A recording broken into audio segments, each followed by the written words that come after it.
નમસ્કાર, સ્પેશિયલ રિપોર્ટમાં આપનું સ્વાગત છે. હું છું આપની સાથે ઝરણા. રાજ્યમાંથી ભલે ચોમાસાએ વિદાય લઈ લીધી હોય, પણ દેશના કેટલાય રાજ્યોમાં વરસાદની સિઝન હજુ પૂરી નથી થઈ. જતા જતા પણ વરસાદે કરી છે ધમાકેદાર બેટિંગ. જળના ચક્રવ્યૂહમાં ફસાયું છે કેરળ. મહિના કે અઠવાડિયાનો વરસાદ એક જ દિવસમાં પડવાનો સિલસિલો નથી અટકી રહ્યો. રસ્તાઓ નદીઓમાં ફેરવાઈ ગયા છે, પુલો ડૂબી ગયા છે અને તેને પાર કરવા એટલે મોતને આમંત્રણ.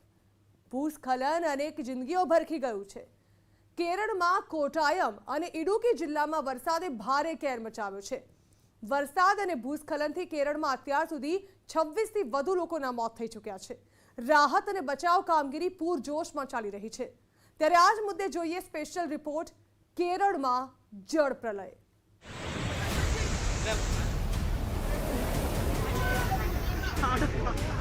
આકાશમાંથી વરસી રહ્યો છે કહેર.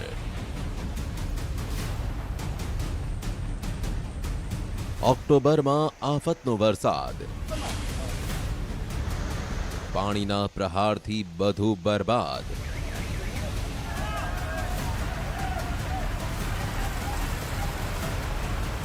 નદીઓ બધું તાણી જવા તૈયાર. ચોમાસું વિદાય લેવાનું નથી લઈ રહ્યું નામ. ચારે બાજુ બસ પાણીનો પ્રચંડ પ્રહાર.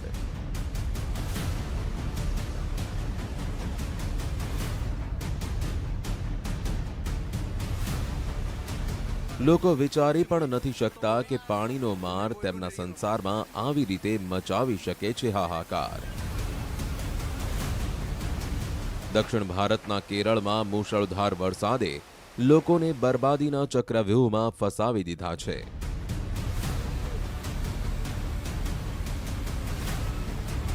ઓક્ટોબરમાં આસમાની આફત.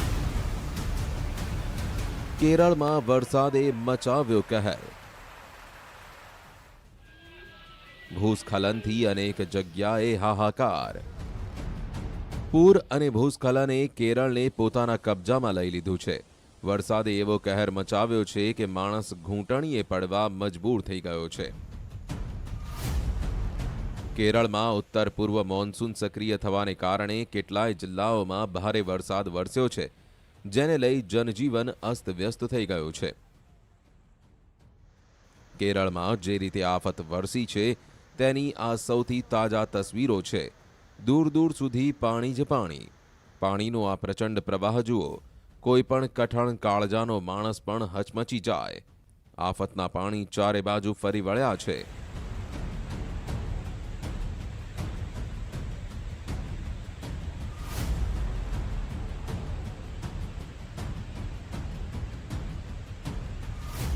જેમાંથી જિંદગી બચાવવા ચાલી રહી છે જંગ. જુઓ કેવી રીતે આ ધસમસતા પાણીના પ્રવાહમાંથી આ વ્યક્તિને હેમખેમ બહાર કાઢવાનો પ્રયાસ થઈ રહ્યો છે. હવે આ દ્રશ્યો જુઓ. ભૂસ્ખલન અને વરસાદ, જેના કારણે કાદવનો દરિયો વહી રહ્યો છે. અનેક વાહનો ફસાઈ ગયા છે. વાહનોમાં બેઠેલા લોકોના જીવ તાળવે ચોંટી ગયા છે. કેરળના કોટાયમ અને ઇડુકી જિલ્લાના છે. આ જિલ્લાઓને વરસાદે ડૂબાડવાનું શરૂ કરી દીધું છે. હજારોની સંખ્યામાં લોકો બેઘર થઈ ગયા છે. ચારે બાજુ બસ તબાહી જ તબાહી. આ પુલ પરનો કાટમાળ જોઈને જ તમને પૂરનો અંદાજ આવી જાય કે નદીનું કેવું રૌદ્ર સ્વરૂપ હશે. પુલની રેલિંગો તૂટી ગઈ છે. વરસાદના પાણી ઓસરી ગયા છે, પણ પાછળ છોડી ગયા છે તબાહીના નિશાન. ચારે બાજુ તમને જોવા મળશે પૂરની વિનાશ લીલાના નિશાન. બસ રાહત એટલી જ છે કે હજુ ભારે વરસાદની આગાહી નથી. Presently, the situation is under control. We are not, as per the IMD, we are not expecting any heavy rain as of now. But still, we are worried because yesterday also it was green alert in the morning and suddenly it changed to red alert. So the rain came heavily pouring in. So we are worried what will happen the night time. If it is raining heavily at night, it will create more problem. But now, yesterday 13 persons were missing. આ October મહિનામાં વરસાદને કારણે આવેલી તબાહીની તસવીરો છે. આ વિદાય લેતા ચોમાસાના રૌદ્ર સ્વરૂપની તસવીરો છે. ચારે બાજુ બસ બરબાદી જ બરબાદી છે. લોકોને બચાવવા માટે રેસ્ક્યુ ઓપરેશન ચલાવવામાં આવી રહ્યા છે.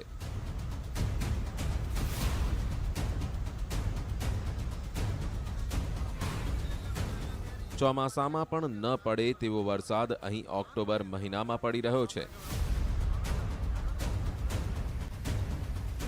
રસ્તાઓ પર વહી રહી છે નદી. વિદાય લેતા વરસાદે કેરળમાં એવી તબાહી મચાવી કે શહેરો ગામો પાણીમાં ડૂબી ગયા. પર્વતો પર ભૂસ્ખલનને કારણે કેટલી બરબાદી થઈ તેનો અંદાજો લગાવવો મુશ્કેલ છે. હાલમાં તો આ ભૂસ્ખલન અને પૂરમાં જિંદગી બચી જાય તે માટે જંગ ચાલુ છે. સૌથી વધુ તબાહી કોટ્ટાયમમાં થઈ છે, જ્યાં ભૂસ્ખલનને કારણે 13થી વધુ લોકોના મોત થયા છે. હજુ પણ કેટલાય લોકો ગુમ છે, જેમની શોધખોળ ચાલુ છે. Really happened means landslide. There are 4 landslides happened there yesterday. The hill behind me, which has brought all the water and other items to the downwards. That's why. And a lot of shops were submerged in this? Lot Pardon? of houses and shops were submerged? Yes, there are 5 shops here. This is totally washed out. And how many houses were? Houses, many houses are spoiled there. Ruined. કોટ્ટાયમના જીવનમાં અત્યાર સુધી જે મલી માલ્યાર નદી વરદાન સ્વરૂપ સાબિત થતી હતી, તે નદી જ છેલ્લા 72 કલાકમાં ભારે બરબાદીનું કારણ બની. વરસાદ બાદ નદીમાં આવેલા પૂર અને ભૂસ્ખલનથી પાકા મકાનો પણ પત્તાના મહેલની જેમ ધરાશાયી થઈ ગયા. કેટલાક લોકો નસીબદાર હતા જે બચી ગયા, તો કેટલાય લોકો ગુમ છે, જેમની શોધખોળ ચાલુ છે. તેમના સ્વજનો આંખોમાં આંસુ સાથે ગુમ સ્વજનોને શોધી રહ્યા છે. આ પૂરે 2018ની લોકોને યાદ અપાવી દીધી. અહીંના લોકોની આંખોમાં ભવિષ્યની ચિંતા અને લાચારી સ્પષ્ટ જોવા મળી રહી છે. બરબાદીના વરસાદ બાદ આશાના સપના કેવી રીતે પૂરા થશે? It's really sad. Really, what a pathetic situation for these people. Nobody is there to help them. They have to do them something themselves. After seeing so many houses there, that area, you have to see. One can go there, that side. That side is the person. This is a business area where there are so many shops are there. Everything taken away. If you can go that side, you can see so many houses. All the houses are muddy. You can't get into houses because almost 1 feet, 1.5 feet mud is there. You can get into houses. And after taking all the mud, they can clean it. કોટ્ટાયમમાં એક બસ પાણીમાં ફસાઈ ગઈ. પાણીનું level તમે જોઈ શકો છો. બસની છત સુધી પાણી પહોંચી રહ્યું છે. બસમાંથી મુસાફરોને બહાર કાઢવામાં આવ્યા. એક પછી એક મુસાફરોને બસમાંથી સહી સલામત બહાર કાઢવામાં આવ્યા. પાણીના ધસમસતા પ્રવાહમાં તણાઈ રહ્યો છે એક વ્યક્તિ, જેને બચાવવા માટે રેસ્ક્યુ ઓપરેશન કરવામાં આવ્યો. પાણી જિંદગી તાણી જવા તૈયાર હતું, પણ ભારે જહેમત બાદ આ વ્યક્તિને તણાતો બચાવવામાં સફળતા મળી. કોટ્ટાયમમાં સેના યુદ્ધના ધોરણે રાહત અને બચાવ કામગીરી કરી રહી છે. હેલિકોપ્ટરની મદદથી લોકોને સુરક્ષિત સ્થળે ખસેડવામાં આવી રહ્યા છે. ફૂડ પેકેટ અને પાણીની બોટલો લોકોને મોકલવામાં આવી રહી છે. સેનાના જવાનો દેવદૂત બનીને લોકોને રેસ્ક્યુ કરવાના મિશનમાં જોતરાયા છે. નૌસેના એનડીઆરએફની ટીમો રાહત સામગ્રી પહોંચાડી રહ્યા છે. આ કેરળના પથનામથિટ્ટાની તસવીરો છે. રસ્તાઓનું ત્યાં કોઈ નામો નિશાન નથી. બસ ચારે બાજુ પાણી જ પાણી છે. અહીં કાર પાણીમાં તણાઈ ગઈ. કારમાં રહેલો સામાન બચાવવાનો આ લોકો પ્રયાસ કરી રહ્યા હતા. બરબાદીની આ તસવીરો જોઈ તમને પૂરનો અંદાજો લગાવી શકો છો, જેના પુરાવા આસપાસ જોઈ શકાય છે. ઓક્ટોબર અંતમાં વાદળોએ કરી સર્જિકલ સ્ટ્રાઇક. વાદળો એવા વરસ્યા કે લોકો પોકારી ઉઠ્યા છે ત્રાહિમામ. જ્યાં નજર જાય છે ત્યાં આફત જ આફત છે. જળ જ જીવન છે. પાણી વિના કંઈ જ નથી. પાણી વિના કેવી જિંદગી? પણ અહીં તો પાણી પાણી જ છે. પાણીના એક એક ટીપા માટે વલખા મારતો માણસ અહીં પાણીને બે હાથ જોડી રહ્યો છે. કેરળમાં ભારે વરસાદથી આવેલા પૂરને પગલે અત્યાર સુધીમાં 26થી વધુ લોકોના મોત થયા છે. દક્ષિણ અને મધ્ય કેરળમાં વરસાદે ભારે તબાહી મચાવી છે. કોટયમ અને ઇડુક્કીમાં વરસાદે વર્ષોનો રેકોર્ડ તોડી નાખ્યો છે. હવામાન વિભાગે હજુ પણ વરસાદને લઈ આગાહી કરી છે, જેના કારણે લોકોની ચિંતા વધી ગઈ છે. તો આ તરફ ઉત્તરાખંડમાં પણ કેટલાય વિસ્તારોમાં ભારે વરસાદનું એલર્ટ છે. અધિકારીઓને મુખ્યાલય ન છોડવા આદેશ કરાયો છે.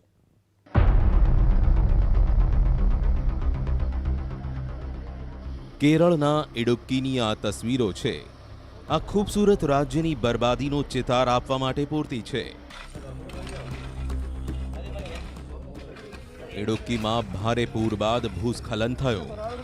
ભૂસ્ખલનને કારણે ઘરો કાટમાળમાં ફેરવાઈ ગયા.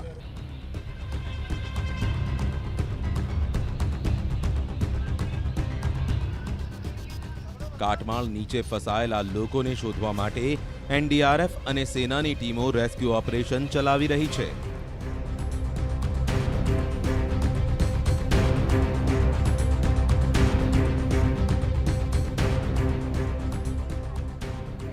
ઇડુક્કીમાં વરસાદે કહેર મચાવ્યો. ત્યારબાદ થયેલા ભૂસ્ખલન સામે લોકો લાચાર નજરે પડ્યા.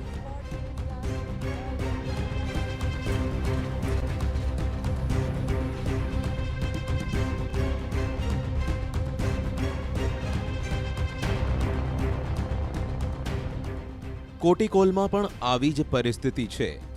અહીં પણ ભૂસ્ખલન બાદ કેટલાય લોકો કાટમાળ નીચે ફસાઈ ગયા, જેમને શોધવા માટે સેનાના જવાનોની મદદ લેવામાં આવી.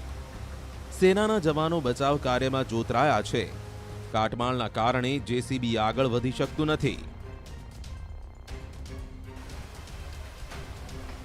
કેરળના કુદરતી આફતથી બચવા માટે યુદ્ધના ધોરણે રેસ્ક્યુ ઓપરેશન ચલાવવામાં આવી રહ્યું છે. એક એક જિંદગીની કિંમત છે, જેને બચાવવા માટે સેના દિવસ રાત જોતરાયેલી છે. મુશળધાર વરસાદ આફત બનીને ત્રાટક્યો છે. નદીઓ ગાંડીતૂર બની છે. તબાહીના આ ખોફનાક દ્રશ્યો વચ્ચે જિંદગી બચાવવા જંગ ચાલુ છે. દેવદૂત બનેલા આ જવાનો પોતાના જીવની પરવા કર્યા વિના લોકોના જીવ બચાવવામાં જોતરાયા છે. એનડીઆરએફની ટીમો સાથે સેના અને નૌસેનાના જવાનોની ટીમો લાગી છે. વરસાદની સૌથી વધુ અસર કેરળના મધ્ય અને દક્ષિણ ભાગમાં જોવા મળી રહી છે. એન્જિનિયરિંગ અને મેડિકલ યુનિટો સાથે કુર્નૂલથી સેનાની ટુકડી વાયનાડ પહોંચી રાહત અને બચાવ કામગીરીમાં લાગી છે. અત્યાર સુધી સેનાની 3 ટુકડીને રાહત અને બચાવ કામગીરીમાં લગાવવામાં આવી છે.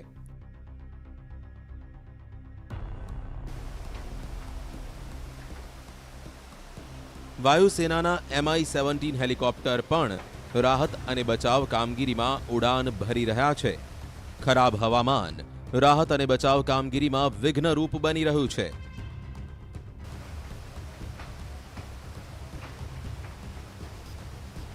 આફત હજુ ટળી નથી. હવામાન વિભાગે 5 જિલ્લામાં રેડ એલર્ટ જાહેર કર્યું છે. ત્રિશુર, એર્નાકુલમ, ઇડુક્કી, કોટ્ટયમ, પથનામથિટ્ટામાં રેડ એલર્ટ જાહેર કર્યું છે. ઉત્તરાખંડમાં ભૂસ્ખલન, વરસાદથી આફત. ઉત્તરાખંડમાં પણ મુશળધાર વરસાદથી જનજીવન અસ્તવ્યસ્ત થઈ ગયું છે. ભારે વરસાદ બાદ પૌડી સહિત અનેક જગ્યાએ ભૂસ્ખલનને કારણે ચારધામ યાત્રા પર ગયેલા પ્રવાસીઓને હાલાકી પડી. નેશનલ હાઈવે 543 પર કોટદ્વાર પાસે પાણીના પ્રચંડ પ્રવાહને કારણે રસ્તો બંધ થઈ ગયો. કેટલી જગ્યાએ ભૂસ્ખલનને કારણે હાઈવે બંધ છે. રાષ્ટ્રીય રાજમાર્ગ પર જેસીબી મશીનોથી રસ્તો खोलवानो प्रयास કરવામાં આવી રહ્યો છે. रपटे पे पानी बना हुआ है. जब भी फ्लो बढ़ जाता है तो हम लोग वहाँ पर हमारी 2 मशीनें 24 घंटे तैनात है ट्रैफिक को रोक कर हम लोग ट्रैफिक में निकाल रहे हैं। भारत सरकार, भूतल परिवहन मंत्रालय भारत सरकार को हमने जो चौड़ीकरण प्रस्ताव है उसमें भी हमने वहाँ पर एक ओवरहेड ब्रिज बनाने के लिए प्रस्ताव रखा है। બદ્રીનાથ હાઈવે પર સતત બીજા દિવસે ભૂસ્ખલનને કારણે રસ્તો બંધ કરવો પડ્યો છે. અહીં કેટલીય જગ્યાએ અટકીને હાઈવે પર પથ્થરો પડી રહ્યા છે. વહીવટી તંત્રે હાઈવે પર ટ્રાફિક અટકાવ્યો છે, છતાં પણ કેટલાક લોકો છે જે જીવ જોખમમાં નાખી વહીવટી તંત્રના નિર્દેશોનું પાલન નથી કરી રહ્યા. जो आवाजाही यातायात कर रहे हैं वहाँ से आने जाने का लोग कर रहे हैं प्रयास, उनसे भी मेरा निवेदन रहेगा कि वो बहुत ज़्यादा सावधानी के साथ ही उस पर्टिकुलर 2-3 किलोमीटर की स्ट्रेच में अपना आवागमन करें. ટિહરીમાં હવામાન વિભાગના એલર્ટને લઈ વહીવટી તંત્ર સતર્ક છે. અધિકારીઓને મંજૂરી વિના જિલ્લાના મુખ્યાલય ન છોડવા આદેશ આપવામાં આવ્યો છે. સાથે જ મોબાઈલ ઓન રાખવા કહેવાયું છે. ટિહરીમાં વરસાદને કારણે કેટલીક કોલોનીમાં પણ પાણી ભરાઈ ગયા હતા. જિલ્લા કંટ્રોલ રૂમમાંથી સતત મોનિટરિંગ કરવામાં આવી રહ્યું છે. ચંપાવત જિલ્લાના પર્વતીય અને મેદાની વિસ્તારોમાં પડેલા વરસાદની અસર જોવા મળી રહી છે. પિથોરાગઢ હાઈવે પર 7 જગ્યાએ ભૂસ્ખલનને કારણે રસ્તો બંધ છે. અચાનક વાતાવરણમાં આવેલા પલટાને લઈ વહીવટી તંત્ર પણ એલર્ટ મોડ પર છે. આગામી 3 દિવસ સુધી પૂર્ણાગિરી અને રીઠા સાહેબના દર્શન શ્રદ્ધાળુઓ નહીં કરી શકે. લોકોને પર્વતીય વિસ્તારોમાં મુસાફરી ન કરવા અપીલ કરવામાં આવી છે. ગંગોત્રી ધામમાં પણ વરસાદ પડ્યો. અટકીને વરસાદ પડી રહ્યો છે. અહીં પણ વહીવટી તંત્ર સતર્ક છે. ઉત્તરાખંડમાં વરસાદ તો હિમાચલ પ્રદેશમાં હિમવર્ષા. હિમાચલ પ્રદેશમાં સિઝનની પ્રથમ હિમવર્ષા થઈ. સિઝનની પ્રથમ હિમવર્ષાને કારણે જનજીવન અસ્તવ્યસ્ત થઈ ગયું. દેશમાં મોસમનો આ છે મિજાજ. કેરળમાં ભારે વરસાદ અને ભૂસ્ખલનને કારણે તબાહી છે, તો ઉત્તરાખંડમાં ભારે વરસાદનું એલર્ટ, તો આ તરફ હિમાચલ પ્રદેશમાં પણ હિમવર્ષા શરૂ થઈ ગઈ છે.